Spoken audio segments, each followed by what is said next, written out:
मियाँ साहब को रखा हुआ था, तो मियाँ साहब उनको कह रहे थे कि अगर ये नॉन सीरियस आपका एटीट्यूड है हुकूमत का तो मुझे आप वापस जेल ले जाएं।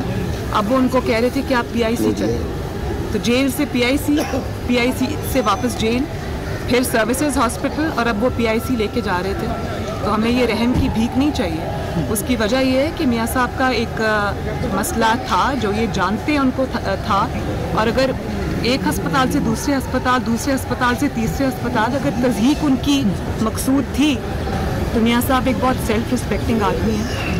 हमें वो तज़हीक का निशाना बनने को हम तैयार नहीं हैं। हमें इनकी रहम की भीख नहीं चाहिए। उनका मसला सीरियस था, और अगर दिल का उनका जो इशू है पुराना भी है, कुछ नई डेवलपमेंट्स भी हैं जिसकी वजह से उनको ये तकलीफ़ जो हो रही थी, तो इस किस्म का किसी की सेहत के साथ खिलवाड़ करना, वो भी एक ऐसे इंसान के साथ जो 3 दफ़ा इस मुल्क का वज़ीर आज़म है, जिसकी इतनी बड़ी खदमात हैं, जिसकी इतनी बड़ी फॉलोइंग है पूरे पाकिस्तान के अंदर। मियाँ साहब 2 दिन से उनको ये कह रहे हैं कि अगर ये आपने नॉन सीरियस एटीट्यूड अपना रखना है तो गैर संजीदा रवैया है आपका, और अगर आपने इस तरह का एटीट्यूड रखना है आप मुझे जेल वापस भेजें। मैडम, तो आज मियाँ साहब जो है वो चले गए हैं जेल वापस। तो मैं सिर्फ आपको ये कहना चाहती हूँ कि हुकूमत से मैं ये कहना चाहती हूँ कि जब मेरी वालदा बीमार थी, टर्मिनली इल थी, डेथ बेड पे थी, हुकूमत में शामिल लोग, तब इन्होंने उनके बारे में क्या कुछ नहीं कहा। तो हम इनसे रहम के तलबगार नहीं हैं, हमें इनके इलाज की ज़रूरत नहीं है। हम अल्लाह ताला पे सब कुछ छोड़ते हैं, अल्लाह ताला के रहम के उम्मीदवार हैं, और ये वक्त जो है ना वो सदा एक जैसा नहीं रहता। जुल्म की रात जो है वो छोटी होती है, लेकिन उसकी देनदारी जो होती है उसका हिसाब किताब बहुत बड़ा होता है। अव्वल तो जो एक बोर्ड ने रिकमेंडेशंस दे दी थी, वो बोर्ड भी हुकूमत ने खुद बनाए हैं, वो हमारा उनमें कोई बंदा शामिल नहीं है, कोई डॉक्टर शामिल नहीं है। और अगर एक बोर्ड ने इतनी सीरियस रिपोर्ट्स दे दी थी, उनके सारे टेस्ट हुए, एक ही फाइंडिंग थी कि उनको दिल का मर्ज़ है, तो 4 दिन से उनको सर्विसेज हॉस्पिटल में लाके रखा हुआ, जिसको पूरी दुनिया जानती है कार्डियक यूनिट ही नहीं। नून लीग इंशाल्लाह मुत्तहिद है, मुत्तहिद रहेगी इंशाल्लाह। अस्सलाम वालेकुम, तब्दीली का सफ़र में खुश आमदीद। मैं हूँ इमरान सुल्तान। मरियम नवाज की गुफ्तगू, अलीम खान का रिमांड, नवाज शरीफ की वापस जेल मुंतकली, डील और हुकूमत का शहबाज शरीफ से ओहदा छोड़ने का मुतालबा, कब तक चलेगी ये सियासी रील? इस पर बात करने के लिए हमारे साथ मौजूद हैं कराची स्टूडियो में bureau chief Karachi Rafat Saeed, Lahore studio से हमें ज्वाइन किया है ब्यूरो चीफ लाहौर अनवार हाशमी साहब ने। आप दोनों हज़रात का बहुत बहुत शुक्रिया। रफत, काफ़ी दिन बाद हमने देखा कि मरियम बीबी जो है वो आज बोली, आज इंटरेक्शन उनका मीडिया से रहा, बड़ा सख्त जो है उन्होंने एक उनके जो तहफ़्फ़ुज़ात हैं, और जाहिर है कि इसको एक बाप और बेटी के हवाले से, उस रिश्ते के हवाले से देखा जाए, उनकी सेहत के हवाले से देखा जाए, और जो उनका कहना है कि इसको मिस हैंडल किया जा रहा है। क्या आप क्या समझते हैं? दूसरी तरफ जो तर्जुमान हैं पंजाब हुकूमत के, और जो तर्जुमान हैं वो अलग बात कह रहे हैं, और जो हॉस्पिटल से भी अलग खबरें आ रही हैं। किस तरह से, क्या इसको मिस हैंडल किया जा रहा है? सूरत हाल बात क्या है? हैंडलिंग के हवाले से तो मैं इसके बाद बात करूंगा, लेकिन आपने जब मरियम नवाज की बात की कि जिस तरह उन्होंने गुफ्तगू की, आपको शायद याद होगा कल जब आप प्रोग्राम कर रहे थे तो मैंने उस वक्त यही कहा था कि अस्पताल आती हैं, गमज़दा बिल्कुल चेहरा होता है, सपाट बिल्कुल, न किसी से उन पर तारी होती है। अब उन में हैं, पूरी फैमिली मुश्किल में है, एहतसाब है, मुकदमात हैं, लेकिन वो उस चीज़ फेज से बाहर नहीं आ रही थी। लेकिन आज आपने देखा कि उन्होंने अपने आप को कंपोज करके तैयार किया, बातें की, सख्त बातें। अगर वो सियासत करना चाहती हैं तो फिर इसी तरह का लबो लहजा उन्हें इख्तियार करना होगा, और वो आज उनके लहजे से लग रहा था कि वो अब तैयार हो रही हैं, और वो आने वाले दिनों में मज़ीद बात भी करेंगी। और वो एक बात बड़ी क्लियर हो गई कि वो डील वाली बात, डील कभी मुफाहमत कहा जाता था इस चीज़ को, अब इस दफ़ा जो नई हुकूमत, नए पाकिस्तान में जो सियासत हो रही है उसमें इसको ढील का नाम दिया गया है। तो मेरे ख्याल में अगर ढील मुझे नज़र नहीं आती, क्योंकि अगर ढील होती तो शायद नवाज शरीफ जाने का फैसला जेल नहीं करते। और नवाज शरीफ ने माजी से सबक हासिल किया है। जब वो जनरल मुशर्रफ ने जब कू किया था जिसके बाद जब वो एग्जाइल में चले गए थे तो उससे उनकी पार्टी की साख बहुत ख़राब हुई थी। और मैं नहीं समझता कि आप मियाँ नवाज शरीफ ये चाहते हैं कि वो अपनी साख ख़राब करें, अपने आप पर एक इल्ज़ाम और लगवाएं कि वो कोई डील करके चले गए या वो उन्होंने कोई मफाहमत कर ली। इलाज है, बीमार है वो, अब खोने के लिए कुछ नहीं है, बीमार हैं वो, और इसमें कोई दुश्मनी नहीं, बीमार है और बीमार है, उनका इलाज होना चाहिए, वो उनका हक है और सही तरीके से इलाज भी उनका हक बनता है। जहां उनको दिल का आर्जा लाहक है, लिहाजा वो उसी अस्पताल में उसका इलाज होना चाहिए। इस किस्म की चीजें नहीं होनी चाहिए जिससे तासुर मिले। फिर इस पे नमक छिड़कने का काम एक होता है कि तर्जुमान आते हैं तहरीक इंसाफ के, पंजाब हुकूमत के, वो आके इस किस्म की गुफ्तगू करते हैं। मेरे ख्याल में इस किस्म की गुफ्तगू से आने वाले दिनों में मजीद तलखी बढ़ेगी। अनवार हाशमी साहब, आज काफी दिनों बाद मरियम बीबी जो है वो मीडिया से बोली और जाहिर है कि एक जेन्युइन बात के हवाले से उनका जो है कि रिएक्शन था। क्या आप कहेंगे, क्या वाकई मिस हैंडल किया जा रहा है सिचुएशन को? वो जो बात उन्होंने कही कि तज़हीक की जा रही है, क्या वैसे ऐसे ही कोई एलिमेंट नजर आ रहा है आपको? देखिए, दोनों चीज़ें एक साथ देखनी चाहिए। मरियम सियासतदान भी हैं तो कुछ सियासी बातें भी कर सकती हैं, लेकिन एक इंसान भी हैं। यकीनन उनके वालिद हैं जो कि दिल के मरीज़ हैं, बाईपास उनका हो चुका है, सर्जरी हो चुकी है लंदन में और वो जेल में हैं। वालदा का सदमा अगरचे उनका एक ज़ाती इशू है, लेकिन उनको टाइम नहीं दे पाई तो वो दुख भी उनके दिल में ज़रूर है, तो इसलिए वालिद की उनको फ़िक्र रहती है। तो ये इंसानी पहलू भी देखना चाहिए और सियासी पहलू भी देखना चाहिए। एक चीज़ उनकी काफ़ी हद तक उनका गिला जो है उनको हक हासिल है ऐसा गिला देने की कि बुनियादी तौर पे रिकमेंड किया गया था, बार बार अपील करने की कि उनके दिल पे जेल में 15-16 दिन पहले एक दबाव पैदा हुआ था जिससे तकलीफ़ पैदा हुई थी और वो उसके बाद वो एप्लीकेशंस देते रहे, उसको ताख़ीर की गई। पहली दफ़ा जब पिछली दफ़ा उनको पंजाब इंस्टीट्यूट ऑफ कार्डियोलॉजी लाया गया तो उसमें जो दिल का दबाव था उसकी अलामतें सामने आई थी और जेल वापस भेज दिया गया था। फिर अप्लाई किया गया, महकमा दाखिला से इजाज़त का प्रोसेस हुआ, बोर्ड जेल गया, उसने रिकमेंडेशन दी और ये जहाँ पे जब आए तो सर्विसेज अस्पताल में 15-16 दिन के बाद जब दोबारा टेस्ट हुआ तो वो उस दबाव के 15 दिन बाद मेडिकल के असूल के मुताबिक रिपोर्ट नेगेटिव आती है। तो इसलिए इनकी ख्वाहिश ये थी कि या तो इनको दिल के अस्पताल में ही रखा जाता ताकि अगर अचानक कोई तकलीफ हो तो फिर उनको जेल में दोबारा फॉर्मेलिटीज़ पूरे करते हुए कोई नुकसान ना हो जाए। मरियम इस हवाले से सोचती हैं अपने वालिद के हवाले से कि जेल में उनको अचानक ऐसा अटैक ना हो जिसकी वजह से उन्हें किसी खुदा न खास्ता किसी परेशानी का सामना करना पड़े।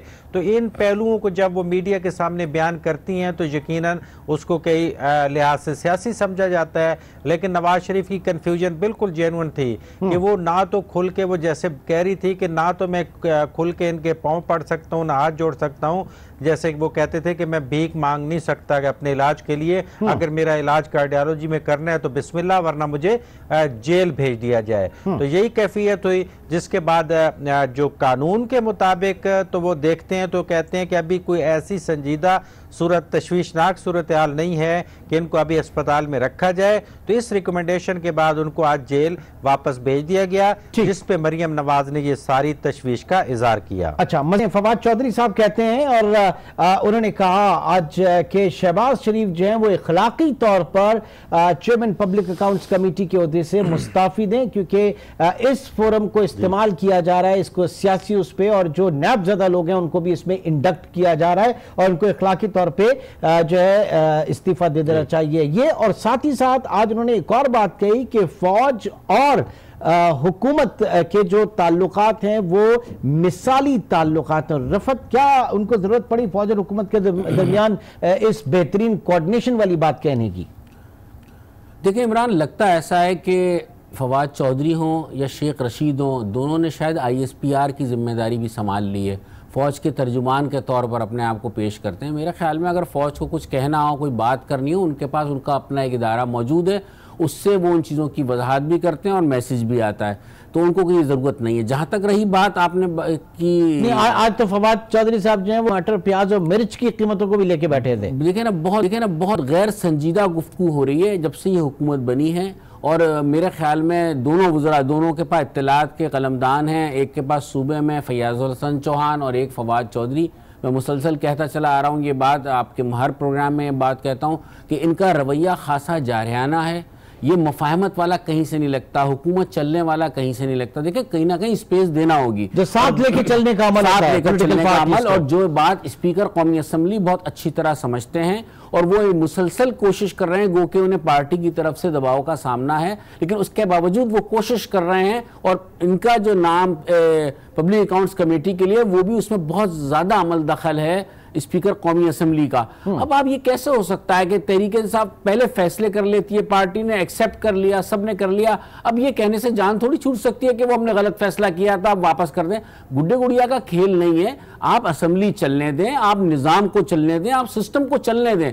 ऐसा लग रहा है कि सिस्टम चलने ही नहीं देना है। अच्छा, और इसी को बेस सिंध असेंबली में जो है वो चेयरमैन आपकी जो पब्लिक अकाउंट्स कमेटी का ओहदा मांगा जा रहा है, वो मांगा जा रहा है, यहाँ भी यही सूरत हाल है। फिर एक ट्राई मारी सिंध हुकूमत को तब्दील करने के हवाले से, बहुत हाइप बनाई उसकी, लेकिन हम उसको जरा फोकस करके पहले हाशमी साहब आप फरमाइएगा, ये जो मुतालबा सामने आ रहा है कि चेयरमैन इससे इस्तीफा दें पब्लिक अकाउंट्स कमेटी से, ये इस वक्त काबिल कबूल नहीं है, इखलाकी तौर पे जो है वो उनको इस्तीफा देना चाहिए, क्या इसके पीछे मुहर्रिकात हैं? और साथ साथ जो मैंने पूछा था कि बेहतरीन कोऑर्डिनेशन बिटवीन फौज एंड हुकूमत।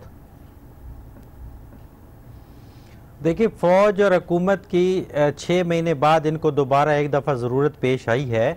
वो एक अलग बात है कि जब GHQ में तकरीब थी तो वज़ीर आज़म खुद ये बड़ा वाज़े कर चुके थे कि अब वो ऐसी हुकूमत है कि जिसके फ़ौज के साथ जो है बहुत ही एक इजी माहौल में कोऑर्डिनेशन है और कोई किसी तशवीश में मुब्तला ना हो। तो ये मसला तो वज़ीर आज़म ने खुद ही GHQ में खिताब में हल कर दिया था चंद महीने पहले। अब यकीनन ये जो सेकंड कैटेगरीज के लीडर होते हैं पार्टी में, तो ये जब खुद कुछ स्मेल करते हैं कि शायद कुछ ऐसा हो रहा है, कुछ अंदर खाते मामलात हो रहे हैं, तो वो एक सूरत हाल को थोड़ा क्लियर करने के लिए एक मैसेज देते हैं कि नहीं, हम उसी तरह आपके साथ इजी हैं, तो इसकी तफसीलात में ना जाने दें। अभी PAC के जो मामला है फवाद चौधरी साहब का और बाकी रहनुमाओं का, तो उस पर पहले तो यही कहा जा सकता है कि हाय उस जूद पेशेमा का पेशेमा जाना, यानी एक ऐसा फैसला जिसके लिए 3 महीने पहले सोच विचार की गई, फिर उसके बाद वज़ीर आज़म ने अप्रूवल दी, फिर शहबाज शरीफ की अपॉइंटमेंट हुई, फिर शहबाज शरीफ को PTI के रहनुमाओं ने मुबारकबाद दी और वज़ीर आज़म की तरफ से भी एतमाद के इज़हार का पैगाम दे दिया गया। तो अब ये उन तमाम सैकड़ों फैसलों की तरह जिन पे ये बाद में पछताए थे, एक दफ़ा फिर जो है इनको पछतावा शुरू हो गया है और बार बार कह रहे हैं और इतराफ़ कर रहे हैं कि ये हमसे एक गलती हुई है। आप देखें इसमें गलती वाली क्या बात है, तो सिर्फ यही है कि इनको एक नफ्सियाती तकलीफ होती है कि ये अपोजिशन लीडर शहबाज शरीफ जिनकी बुनियाद पे ये इलेक्शन लड़े थे, ये एकदम हमसे क्या हो गया कि इनको प्रोटोकॉल मिल गया। देखिए, पब्लिक अकाउंट्स कमेटी आईनी लिहाज से एक जो है वो लोअर कोर्ट की हैसियत रखती है, इनके पास मजिस्ट्रेट के इख्तियारात होते हैं आइन के मुताबिक, जितनी वजारतें और सरकारी महकमे हैं उनका रिकॉर्ड और उनके अफसरान को तलब कर सकते हैं और कोई उससे इनकार नहीं कर सकता। तमाम माली लेन देन और अखराजात पे शहबाज शरीफ या कमेटी के 23 अरकान नजर रख सकते हैं। तो असल इशू तो ये आया है कि अगर हमारे अखराजात, हमारी वजारतों पे ये अपोजिशन वाले नजर रखेंगे तो ये हमसे कोई गलती हो गई है। इसके अलावा कोई इसका मतलब है कि शेख रशीद को इदराक था इस बात का, इसीलिए सबसे पहली आवाज जो इसके खिलाफ उन्हीं की तरफ से आई थी रादर देन के पार्टी के अंदर से आती।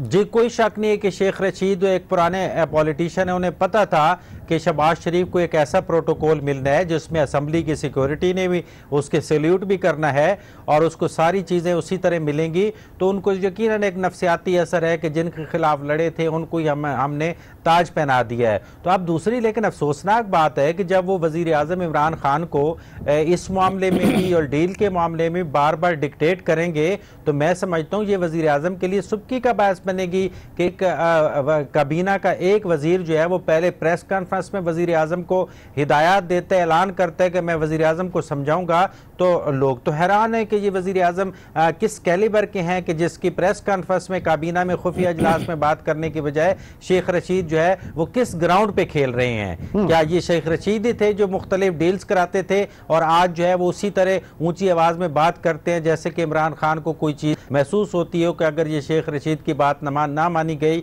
तो हो सकता है कि मामला खराब हो जाएं। तो ये भी एक इसकी तफसीर, ये बैनुसतूर बात ही काफी है इतनी। अभी तक शेख रशीद आ जाते हैं रफत साहब, आपकी तरफ भी आ जाते हैं। असल में शेख रशीद इस वक्त कौन सी पिच पर खेल रहे हैं, कौन से ग्राउंड पे खेल रहे हैं, किस ग्राउंड पे खेल रहे हैं, यही मेरा सवाल होगा।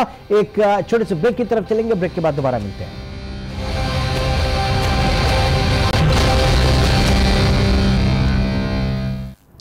Welcome back. नाज़रीन, रफत सईद और अनवार हाशमी इस वक्त हमारे साथ मौजूद हैं। रफत साहब, जब शेख रशीद को वजारत रेलवे दी गई थी तो इस वक्त एक परसेप्शन लोगों के जहन में ये था कि एक साइड में महकमा होगा और ये इसके ऊपर काम करेंगे, इसको आगे लेके चलेंगे, तमाम तर तवानाइयाँ उसके ऊपर सर्व करेंगे।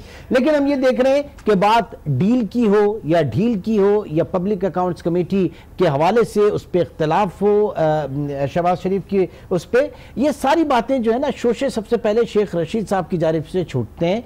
क्या वाकई इस वक्त जो हुकूमती कैंप है वो थोड़ा सा टफ टाइम महसूस कर रही है अपने लिए शेख साहब की सियासत में? देखिए इमरान, मैं वो जुमले तो इस्तेमाल नहीं करूंगा जो बिलावल भुट्टो या हिज़्ब इख्तिलाफ करती है, मगर मैं ये ज़रूर कहूँगा कि अगर वो अपनी वजारत पे तवज्जो दे लेते रेलवे पर, रेलवे ख़राब हुई है। अगर माजी के मुकाबले में देखें, ख्वाजा साद रफ़ीक जिस अंदाज से रेलवे को चला रहे थे, क्योंकि उनकी अपनी मिनिस्ट्री पर तवज्जो नहीं है।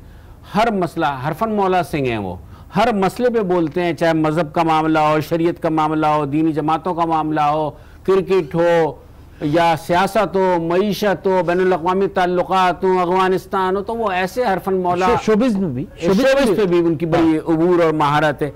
तो मेरे ख्याल में होना तो ये चाहिए था, उनके तजर्बे से बहुत फ़ायदा उठा सकती थी, तरीके इंसाफ मुस्तफ़ीद हो सकती थी, क्योंकि उनका दावा है कि सबसे सीनियर पार्लियामेंटेरियन है, वो कई मरतबा कौमी असम्बली का इलेक्शन जीत के आ चुके हैं। तो वो अपने इस तजर्बे को, तमाम चीज़ों को, सारी चीज़ों को मरकूज करते अपनी मिनिस्ट्री पे, तरीके इंसाफ। लेकिन बात यह कि उनके उस तजर्बे से मुस्तफीद होने की कोशिश की जा रही है या ये अनविलिंगली आ रहा है, ये बगैर किसी उसके? ये भी कहते हैं कि गाइडेड मिसाइल की तरह से हैं, मतलब लगा दिया, जहां फायर करना हो उस तरफ लगा दिया जाता है और वो लग जाते हैं, और फिर वो इस तरह लगते हैं, रिलीजियसली लगते हैं, फिर वो उसका पीछा नहीं छोड़ते हैं।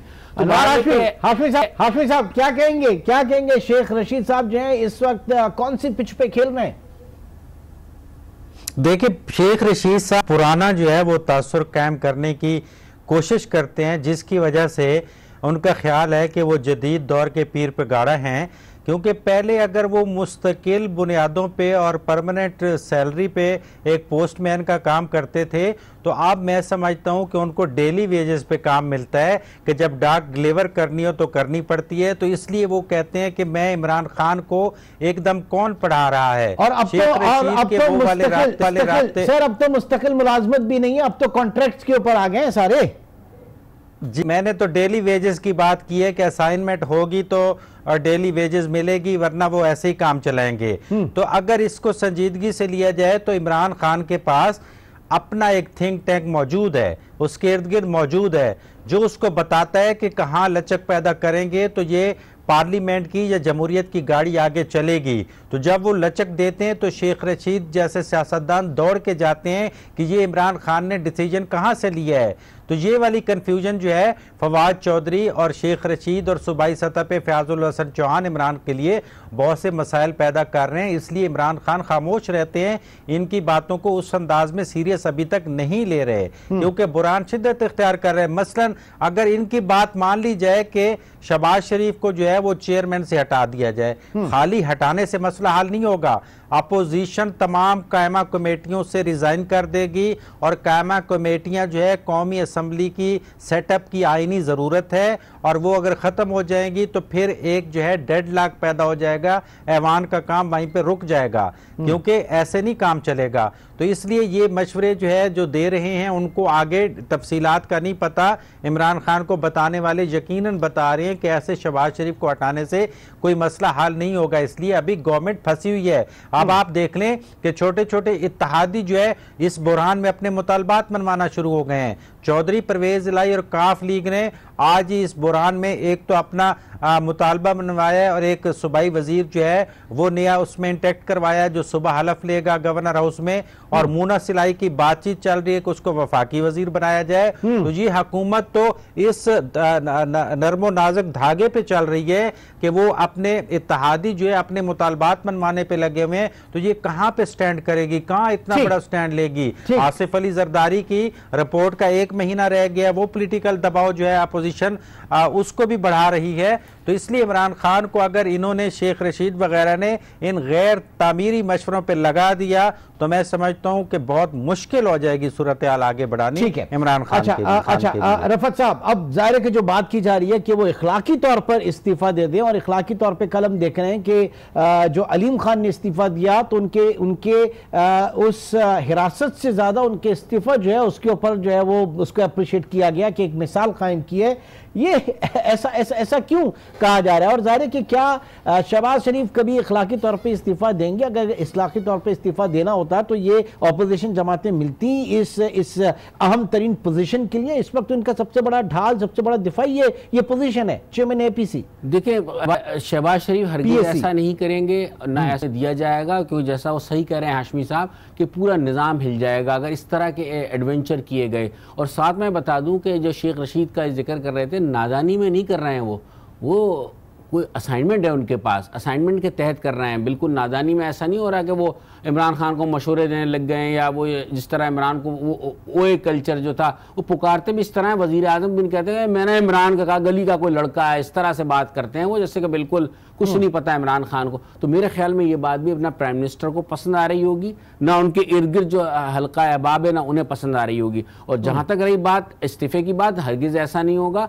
सिर्फ खल ये रहा है, बुरा ये लग रहा है कि इतना प्रोटोकॉल, इज्जत, एहतराम, ये सब चीजें मिल रही हैं जिसका कि बकौल तहरीके इंसाफ के कि वो इसका इस्तेकाब नहीं रखते, जबकि नारा इनके खिलाफ बिका था, जो बयानिया इसके इनके खिलाफ था इलेक्शन में। उनके वुज़रा ये कह रहे हैं, अभी थोड़ी टीवी चैनल पर बैठ के फैसल वाडा ने तो बड़े वाशगाफ अल्फाज में कहा कि मैं नहीं पेश होऊंगा, वो एक मुजरिम है उसके सामने। तो इनके कई वुज़रा ये कहते हैं कि वो उसके, लेकिन उन्हें पेश होना पड़ेगा। वो लाख दावे करते रहे, जवाबदेह हैं पब्लिक अकाउंट्स कमेटी के सामने। ये बना ही इदारा इसी काम के लिए। अब आने वाले यू टर्न के हवाले से तो मशहूर ही है, तो मुझे नहीं लगता कि आने वाले दिनों में सब कुछ इनकार करके आपको याद होगा कि आसमा शिराजी के प्रोग्राम में नबील गबूल जो है वो मौजूद थे, और उन्होंने कहा कि डील की पेशकश बाकायदा हुकूमत की तरफ से की गई, जिसे नवाज शरीफ साहब ने मुस्तरद कर दिया। और वो भी बड़े वसूख से, जब ये नबील गबूल भी कोई बात बोलते हैं तो अपनी जात में बड़े वसूख से कहते हैं। क्या सुनगुन है, क्या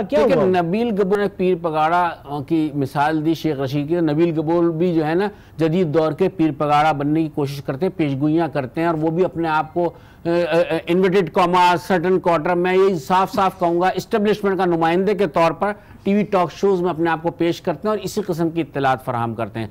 ये बात बिल्कुल सही हो सकती है। नवाज शरीफ का जो मिजाज जानते हैं, और जो उसके बाद जब वो यहाँ से सऊदी अरब चले गए थे और वापस आने के बाद जो उन्होंने सियासत का आगाज किया, तो उसमें यह बात आप कह सकते हैं नवाज शरीफ एक बात जिद्दी आदमी तो हैं, इसमें तो कोई दो राय नहीं है कि जिद्दी आदमी हैं। और अब इस मरतबा इत्तलात यही हैं कि बात हुकूमत आसान चलाने के लिए, स्मूथ रन करने के लिए, सिस्टम को चलाने के लिए एक कोशिश ये की गई थी, इसे टेस्ट किया गया था। उसमें ना फैयाजुल हसन चौहान थे, ना कोई फहाद चौधरी थे, ये उनके जो खास मशीन है, जो किचन कैबिनेट है, उनके मशवरे पर ये काम हुआ था।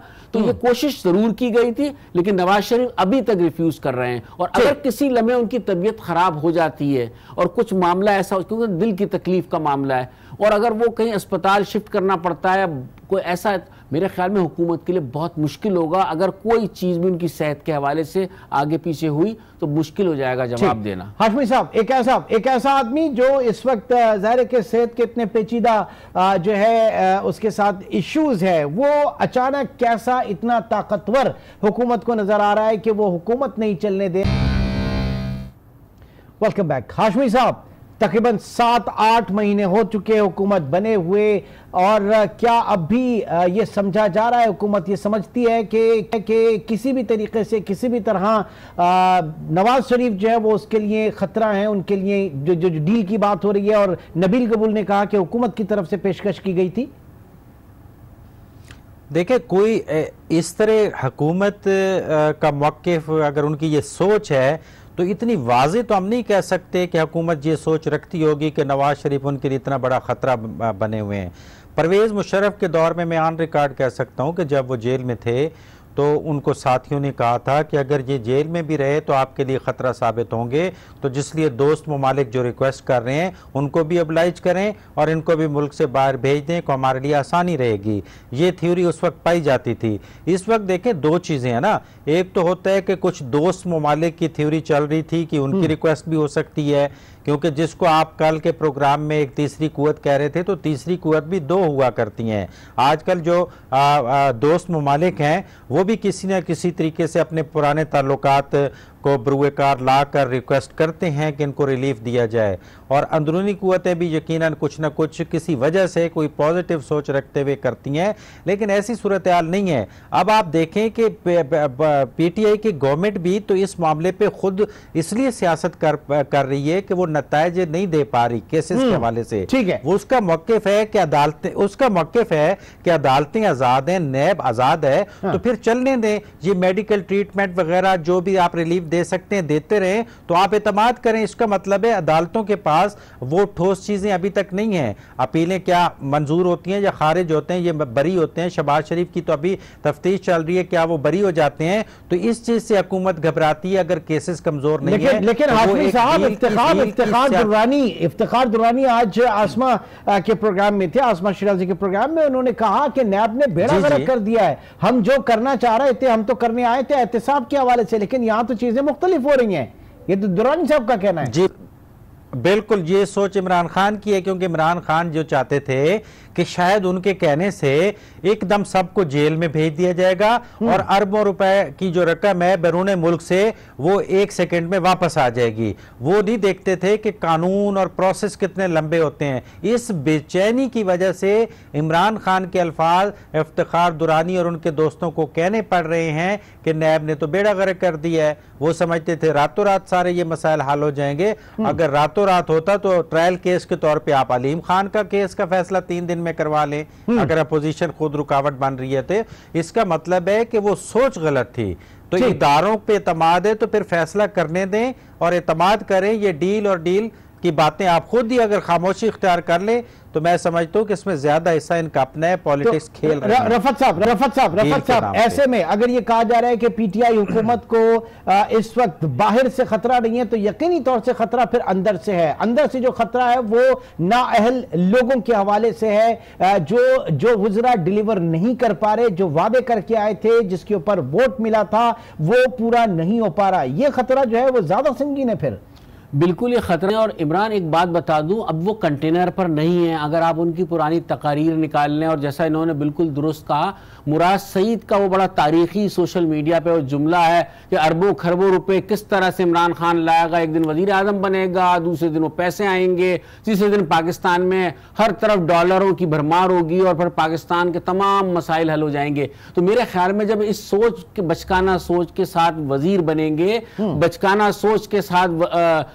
काबीना बनेगी और इस किस्म की बातें करेंगे, तो मेरे ख्याल में डिलीवर नहीं कर पा रहे। उस बौखलाहट का शिकार आहिस्ता आहिस्ता होते जा रहे हैं, फ्रस्ट्रेशन का शिकार नजर आते हैं क्योंकि डिलीवर नहीं कर पा रहे। और मेरे ख्याल में जिन इदारों की, जिन कुव्वतों की वो बात करते हैं, उनसे ताउन की बात करते हैं, मेरे ख्याल में स्टेट को चलने दें, मुल्क को चलने दें। मैं पहले भी कहता रहा हूं, एहतिसाब अलग होना चाहिए था, उमूर मुमलिकत अलहदा चलने चाहिए थे, सियासत अलहदा होनी चाहिए थी। इन्होंने रिवायती तौर पर तमाम चीज़ों को मिक्स कर दिया है। अब चीज़ें संभलने में नहीं आ रही हैं, तो वही चीज़ें दुरानी साहब के बयानात से नज़र आ रही हैं, वही चीज़ें वज़ीर आज़म के बयानात में नज़र आ रही हैं और जो उनके करीब लोग हैं उनकी नज़र आ रही हैं। लिहाजा अब भी वक्त है, अब भी अगर वक्त नहीं, है, लेकिन वक्त तो है, लेकिन जो जो ये वक्त गुजरता जाएगा एक प्रेशर जो है वो आता जाएगा और फिर उन लोगों के ऊपर भी जो जो सवालिया निशान होगा कि इसके बाद क्या है, व्हाट नेक्स्ट, मुतबादिल क्या है। मुतबादिल कोई नहीं है, पहली बात ये। दूसरी बात है कि संभलने को तैयार नहीं है। माइंडसेट देख लें आप उनका, उनके वुज़रा की गुफ्तगू सुन लें, आज की गुफ्तगू सुन लें, वो इस तरह की गुफ्तगू कर रहे हैं जिससे कहीं मुफाहमत, कहीं कंप्रोमाइज, इस तरह कंप्रोमाइज का मतलब रहा करना नहीं है, कंप्रोमाइज का मतलब यहां से बैरून मुल्क भेजना नहीं है। एक कंप्रोमाइज एक स्टेट को चलाने के लिए हिस्ब इख्तिलाफ है, एक सियासत हो रही है, एक जमहूरी हुकूमत है, उसमें कई स्पेस देना पड़ती है, तो वो स्पेस देने को भी इमरान खान आमादा नहीं है। ऐसे में जो अपोजिशन कह रही है, कुछ लोगों ने कहा कि ऑन जॉब ट्रेनिंग दी जा रही है वुज़रा को, फिर वो सही कहते हैं, फिर इसका मतलब है? देखो, वो तो बिल्कुल जैसे कि वज़ीर आला पंजाब ने कहा था कि मैं अभी ट्रेनिंग के मरले में हूँ, तो इस तरीके को आगे बढ़ाया गया है। लेकिन देखें, हुकूमत और उसके वज़ीर और वजारतें पावरफुल होती हैं, अपोजिशन उस तरह पावरफुल नहीं होती। बुनियादी नुकता वो ये कि ये वही इंसान थे, ये वही माफिया था जो जिनकी ज़मीनें भी हैं, जायदादें भी हैं, बैंक बैलेंस भी हैं, वो पीटीआई में तो आ गए। इमरान खान एक आइडियल सोच रखते थे, ख्वाब देखा करते थे, जब ज़मीन पे उतरे तो अब ये जो नैब के कवानीन में तब्दीली की बात हो रहे हैं, फवाद चौधरी तो उसको कवर करने के लिए कहता है कि नैब को हम पावरफुल बनाएंगे। बेसिकली ये अलीम खान, जहांगीर तरीन और इनके जो दोस्त अहबाब KPK तक फैले हुए हैं, ये अब एक घेरा तंग कर रहे हैं नैब के खिलाफ, क्योंकि इन्होंने बचना है कि किस तरीके से हम उसकी गिरफ्त में ना आए। ये परेशानी है इमरान खान को कि अब मैं किस तरीके से इस चीज़ का सामना करूं, तो यकीनन उसको एक दफ़ा फिर अपनी जुर्रत को, हौसले को जमा करना पड़ेगा और इंसाफ के तकाज़ों के लिए एक दफ़ा किसी की परवाह किए बगैर जो है वो इदारों को सपोर्ट हुकूमती मशीनरी की तरफ से देनी पड़ेगी। तो मैं समझता हूँ दोबारा एक दफ़ा वो अपनी पोजीशन बहाल कर सकेंगे, वरना जिस तरह दोस्तों ने उनको ऐवानों तक महदूद बिठा दिया है वज़ीर आज़म हाउस तक, वो इमरान खान जिसको इसलिए वोट दिया गया था कि वो गली महल्ले में निकलेंगे, वो आम होटलों पे लोगों को मिलेंगे, उनके मसाइल देखेंगे, तो वो सेम कंडीशन में उनको बिठा दिया गया है, जिसकी वजह से बाहर जो है एक भौचाल बर्पा हो गया है, जिसका इमरान खान को पॉलिटिकल अंदाजा नहीं हो पा रहा। तो रफत साहब, मलिक अहमद खान, उनका ये कहना है कि जैसे शहबाज शरीफ को गिरफ्तार करना जो है वो गैर कानूनी था, गैर आईनी था, या गलती, वो कहेंगे रादर वर्ड गलती थी नैब के, इसी तरीके से अलीम खान की गिरफ्तारी भी गलत अमल है, वो इसकी भी मुजम्मत करते हैं। तो फिर ऑपोजिशन कैंप जो इतने शादियाने नहीं बजा रही इस वक्त नैब के हाथों गिरफ्तारी पे, फिर ये क्लियर मैसेज है कि आगे आपके साथ भी ये होने जा रहा है। बिल्कुल वाज़ेह तौर से ये चीज़ होती हुई नज़र आ रही है। दूसरी बात, मलिक अहमद खान ने जिस अंदाज से गुफ्तगू की है, बहुत ये कह सकते हैं आप कि बरवक्त सियासत ही है, ये भी मैं कहूँगा, जिस तरीके से उन्होंने बयान दिया है और जिस किस्म का वो बयान है अलीम खान के हवाले से, तो वो एक पॉजिटिव सियासत कर रहे हैं और इसमें उन्होंने बिल्कुल, उनको नज़र आ रहा है ये बात आने वाले दिनों में क्या होगा। मैंने कल भी आपसे एक बात कही थी, आने वाले दिनों में गिरफ्तारियां KPK में भी हैं, सिंध में भी हैं, पंजाब में भी मजीद हैं। अभी परवेज खटक भी मौजूद हैं, सही उसके साथ साथ उनके आतिफ खान हैं, बहुत सारे लोग हैं तहरीक इंसाफ के। अगर एक आध और गिरफ्तार हो गया तो मेरे ख्याल में तहरीक इंसाफ के जो वुज़रा हैं और जो हुकूमत है वो और बौखलाहट का शिकार हो जाएंगे और ज्यादा एग्रेसिव हो जाएंगे। और वो बात बिल्कुल दुरुस्त कह रहे हैं कि नैब, अब उन्हें भी नैब बुरी लगने लग जाएगी, क्योंकि वो आहिस्ता आहिस्ता, जैसा माजी में कहा गया था कि सब शिकंजे में आएंगे, बहुत सारी हुकूमतें आएंगी, निजाम तब्दील होगा। तमाम सिनेरियो में रफत, इस तमाम सिनेरियो में सिंध के हवाले से बताइएगा, वहां पे क्या इस पूरी सिचुएशन में कुछ रिलीफ है या वहां पे जो एक एडवेंचर होने जा रहा था फिल वक्त कुछ रुक गया है? एडवेंचर सिंध में करने की तैयारी कर रहे थे। इनके अनाड़ी किस्म के जो बाज रहनुमा थे वो यही काम यहां करने की कोशिश कर रहे थे, लेकिन आपने देखा कि वो फिर बैकफुट पर गए और गवर्नर को भी ये बात कहना पड़ी कि कोई सियासत नहीं हो रही है, ना इस किस्म का इरादा है, ना सिंध में हुकूमत तब्दील करने का है। ठीक है, प्लान यही था, लेकिन मुकम्मल नहीं हो सका। आइंदा के प्रोग्राम में जरूर डिस्कस करेंगे। बहुत सारी सियासी बातें हैं, बहुत सारी हर गुजरते दिन, हर गुजरते लम्हे जिस तरीके से सियासी धारा जा रहा है उसको हम डिस्कस करेंगे। इंशाल्लाह आपसे कल मुलाकात होगी। टिल देन टेक केयर, अल्लाह हाफ़िज़।